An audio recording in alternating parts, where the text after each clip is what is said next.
Mystery at Blind Frog Ranch in the high desert of eastern Utah, beneath a landscape marbled with juniper shadows and ancient secrets.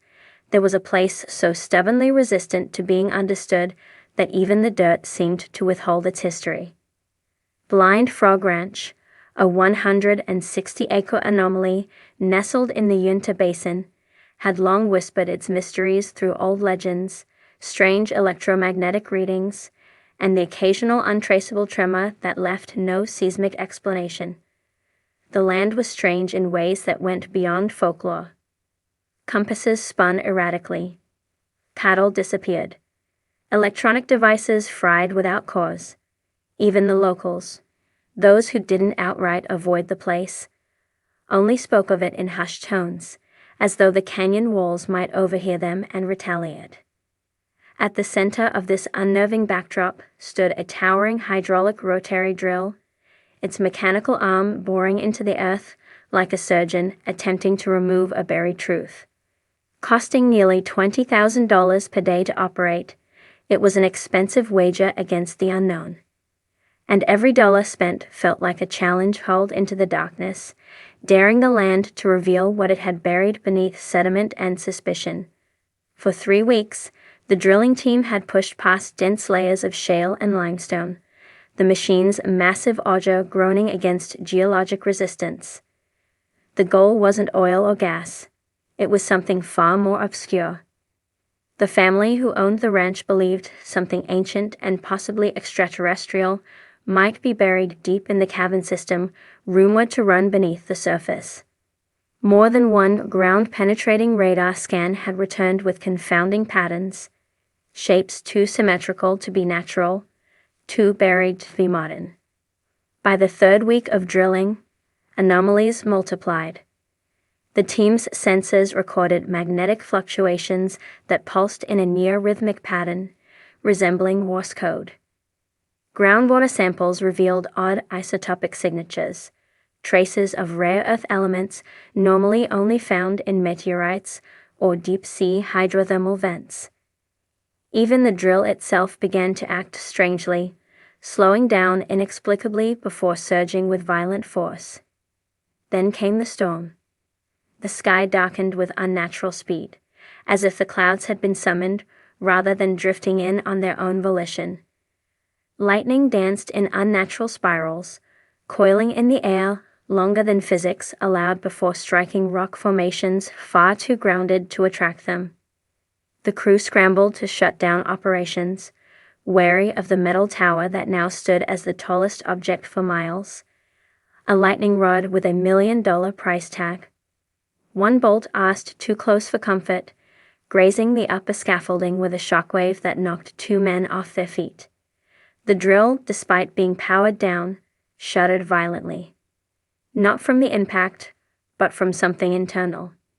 Its diagnostics shorted, every screen flashing red before descending into static. In the silence that followed, the wind died, as though holding its breath. The next day, the ground surrounding the drill showed signs of heat exposure. Not fire, not chemical burns, but residual thermal energy that suggested an underground event, a flare or pulse, from somewhere far below. A geophysicist brought in for analysis said the pattern resembled a seismic bloom, typically seen near volcanic activity. But the Uinta Basin had no volcanoes. And then came the discovery. Roughly 600 feet below the surface, the drill hit something that it could not penetrate. At first, the crew assumed it was a thick bedrock. But when they sent a fiber optic probe down, the images showed a smooth, metallic surface, marred only by shallow grooves and marks that looked like etchings. An artifact. The images, though grainy, were unmistakable. Symbols, etched in what looked like a repeating sequence. The team compared them to known alphabets and came up empty. No match in Sumerian, Linear A, Phoenician, or any other ancient script. What was down there didn't belong to human history as it was currently understood. 2 days later, the cameras went dark. Every attempt to lower equipment met with failure. Wires snapped. sensors fried, and once, a reinforced cable simply dissolved, as though dipped in acid. The thermal readings around the drill site spiked again, this time accompanied by a deep frequency hum, barely audible but felt in the chest like a second heartbeat. The hum didn't stop. It became a constant presence, like tinnitus but with weight. Birds avoided the site. Small animals went missing. Several crew members left, citing nightmares and anxiety. Those who stayed began to report erratic thoughts, brief moments of lost time, and memories that didn't belong to them. The drill remained frozen above the object, like a hand hesitating before touching a wound. Unable to proceed with traditional excavation, the team called in a deep core analyst named Harlan Miles, a veteran of undersea drilling and experimental geology. Skeptical of the more speculative theories but intrigued by the data, he brought with him a compact seismic resonance device, essentially a machine that could use focused vibration to map the inside of dense structures without breaking them open. They deployed it at sunrise. Within hours, the machine returned an internal topography that made no logical sense. The object wasn't solid, it was hollow. And inside that hollow, suspended in apparent stasis, were three smaller shapes: spherical, equidistant, and aligned along a curved axis. One of them was pulsing. A pulse. A rhythm. A signal. The team scrambled to isolate the signal, hoping to interpret it, but the frequencies resisted all forms of decoding. They weren't binary. They weren't audio. They weren't language in any known form. What they were, however, was changing. The longer they listened, the more the pulse seemed to adapt, as if it were listening back. Then came the disappearance. Miles vanished during a solo overnight watch. His notes were found scattered near the drill shack, the last entry unfinished. No signs of struggle. No tracks. Just the hum, slightly louder now, and an open notebook with the phrase "not buried," waiting underlined twice. Operations ceased the following morning. The team left the site sealed, burying the shaft with reinforced concrete and uploading all collected data to an off-site repository. Since then, rumors have spiraled. Government intervention, private black budget buyouts, even whispers of threats made to those who tried to publish the findings. But the land hasn't forgotten. Months later, local hikers reported strange lights moving in slow arcs above the sealed site. Compass needles spin wildly again, and the low hum, now audible to more than just the researchers, has returned. Local animals avoid the area in a perfect half-mile radius. The concrete over the shaft has begun to crack, though there's been no seismic activity to explain the damage. Something is still awake beneath Blind Frog Ranch. And whatever it isn't finished. Author's note: this fictionalized account, inspired by the real-life mysteries surrounding Blind Frog Ranch, blends science fiction and speculative exploration with themes of discovery, obsession, and the unknowable.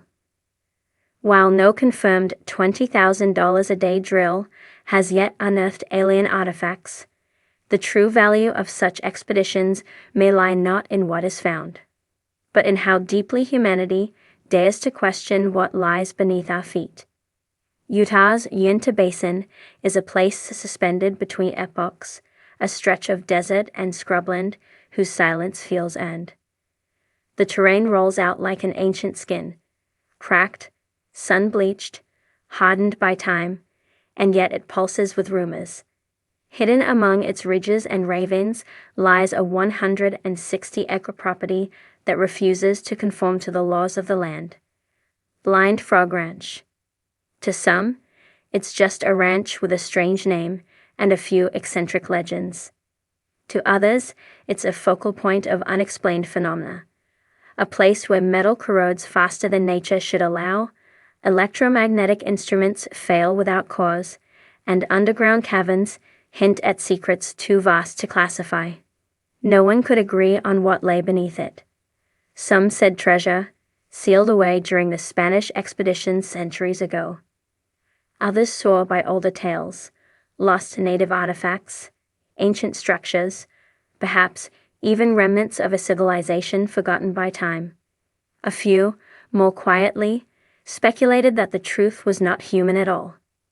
By the summer of the fifth major excavation season, the owners had spared no expense. A state-of-the-art rotary drill was flown in by a private firm at staggering cost. $20,000 a day. Every turn of the auger carved through time, shale, limestone, and the restless bones of the earth. This was not oil drilling. This was exhumation. The goal was simple and maddeningly uncertain: to pierce through the thick geological layers to reach an anomaly detected by ground-penetrating radar nearly 700 feet below. The anomaly appeared unnatural, box-like in structure, possessing angles too precise to be geological, too symmetrical to dismiss. The deeper the drilling went, the stranger the readings became. Instruments behaved erratically. Heat signatures rose inexplicably. Sometimes, deep below, the vibration sensors would record pulses, brief, mechanical-like rhythms coming from within the rock itself.